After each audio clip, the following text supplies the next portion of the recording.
12배에 달하는 수치네요. 이렇게 보니 정말 비싼 것 같다는 생각이 들긴 합니다. 헌데 없어서 못 사는 제품이라면 믿으시겠습니까? 이 드립백 커피의 원가는 얼마일까요? 정답은 0.5달러, 한화로 약 600원입니다. 그렇다면 질문을 하나 더 드려보겠습니다. 이 커피는 하나에 얼마에 팔리고 있을까요?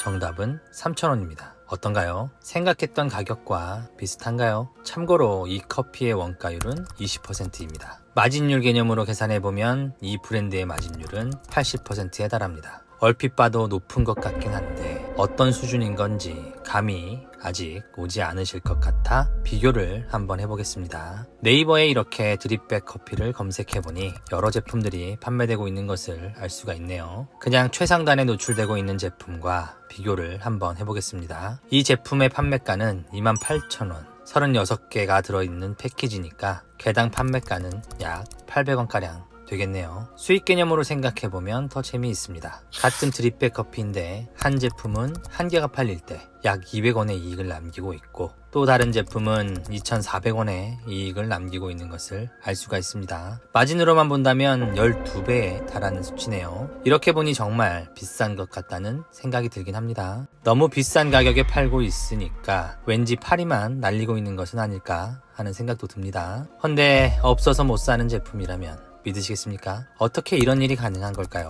이 브랜드의 이름은 바샤커피입니다. 싱가포르 여행을 다녀와 보신 분들이라면 한 번은 들어본 브랜드일 겁니다. 싱가포르 여행을 가면 꼭 하나씩은 사와야 하는 필수템으로 유명세를 떨치고 있는 브랜드니까요. 이른바 커피계의 에르메스라는 호칭까지 얻으며 얼마 전에는 국내에도 진출을 했죠. 이 브랜드를 살펴보면 흥미로운 점이 또 있습니다. 바샤커피라는 이름 옆에 1910이라는 숫자가 눈에 띄네요. 100년이 넘는 유구한 헤리티지를 갖고 있는 브랜드니까 이 정도 가치는 만들 수 있지 하실 것도 같습니다. 모든 명품 브랜드들이 그렇듯이 말이죠. 그런데 말입니다. 생긴 지 얼마 안 된 브랜드도 이런 가치를 만들 수 있습니다. 얼마든지 말이죠. 이 브랜드의 영업이익률은 자그마치 23%에 달합니다. 이 업계에서 그나마 장사를 가장 잘한다는 스타벅스의 이익률이 10% 정도인 걸 감안하면 꽤 아름다운 수치라는 것을 알 수 있습니다. 자, 이런 부가가치는 어떻게 만드는 걸까요? 그 비밀은 그들의 스토리텔링에 있습니다. 다시 그들의 브랜드 이야기로 돌아가 보겠습니다. 바샤커피의 브랜드 스토리를 더 재미있게 이해하기 위해서는 그 전에 또 다른 브랜드에 대해 알고 가는 것이 좋을 것 같습니다. 바샤커피의 모회사이자 싱가포르를 대표하는 브랜드, 바로 TWG입니다. TWG라는 이름은 더 웰빙 그룹의 약자입니다. 싱가포르를 대표하는 명품 티 브랜드로 국내에도 잘 알려져 있죠. TWG 하면 유구한 역사를 가진 브랜드라고 알고 계신 분들이 많습니다. 저 역시도 얼마 전까지 그랬던 사람 중 한 명이고요. 그렇다면 이쯤에서 퀴즈를 하나 내보겠습니다. TWG는 과연 몇 년 된 브랜드일까요? 16년입니다. 정확히는 2008년에 처음 론칭한 브랜드죠. 아니 그것밖에 안 되었다고? 하실 수 있습니다. 혹시라도 이런 생각을 하셨다면 TWG 로고 중앙에 큼지막하게 적힌 1837이라는 숫자 때문일 겁니다. 여러분들은 아마도 자연스럽게 1837년부터 현재까지 연도수를 계산하고 있었을지도 모르겠습니다. 하지만 좀 더 자세히 보면 이상한 점을 하나 눈치채셨을 겁니다. 1837이라는 숫자 옆에 그 어디에도 since 또는 established,라는 문구가 없다는 겁니다. 그냥 단순하게 1837이라는 숫자만 덜렁 써있죠. 여기에 그들의 비밀이 있습니다. 그들의 공식 홈페이지를 찾아가 보니 1837이란 숫자는 TWG 브랜드의 설립 연도가 아니라 싱가포르 상공회의소가 설립된 연도라고 자신있게 밝히고 있습니다. 당시 상공회의소의 주요 업무 중 하나가 차를 거래하는 업무가 있었기 때문에 자신들은 1837년, 그러니까 이 상공회의소가 설립된 연도를 기념하기 위해 브랜드 네임 옆에 1837이라는 숫자를 붙인 것 뿐이다 라고 밝히고 있는 거죠. 공식적으로 그것도 당당히 이유를 밝히고 있기 때문에 소비자를 속인 건 아니지만 뭔가 속은 것만 같은 기분이 드는 건 왜일까요? 좋습니다. 싱가포르를 대표하는 브랜드니까요. 헌데 이 브랜드의 창업자는 심지어 싱가포르 사람도 아닙니다. 그의 이름은 타하 북딥, 모로코계 프랑스인으로 알려져 있습니다. 2007년 우연히 싱가포르를 방문했다가 이 나라의 차에 반해서 TWG를 설립했다고 알려져 있죠. 사실 이 이야기 또한 믿거나 말거나고요. TWG는 싱가포르의 관문이라 할 수 있는 창의공항, 대표적 랜드마크인 오차드, MBS 호텔 같은 주요 입지에 아라풍의 명품 잡화점을 연상시키는 고풍스러운 매장 인테리어, 그리고 차별화된 패키징 등으로 철저한 고급화 전략으로 론칭합니다. 그리고 그들이 판매하는 티 종류만도 800여 종이 넘는다고 하죠. 화려한 인테리어와 조명, 특히 형형색색 아름다운 패키징이 진열된 매장을 방문하면 그 자체가 인스타그램 각이라고도 하죠. 그들의 제품을 보면 패키징뿐 아니라 네이밍에도 탁월한 것을 알 수가 있습니다. 스테디셀러라 불리는 실버문, 그랜드 웨딩, 싱가포르 블랙퍼스트 같은 이름만 봐도 그 면면을 알 수가 있죠.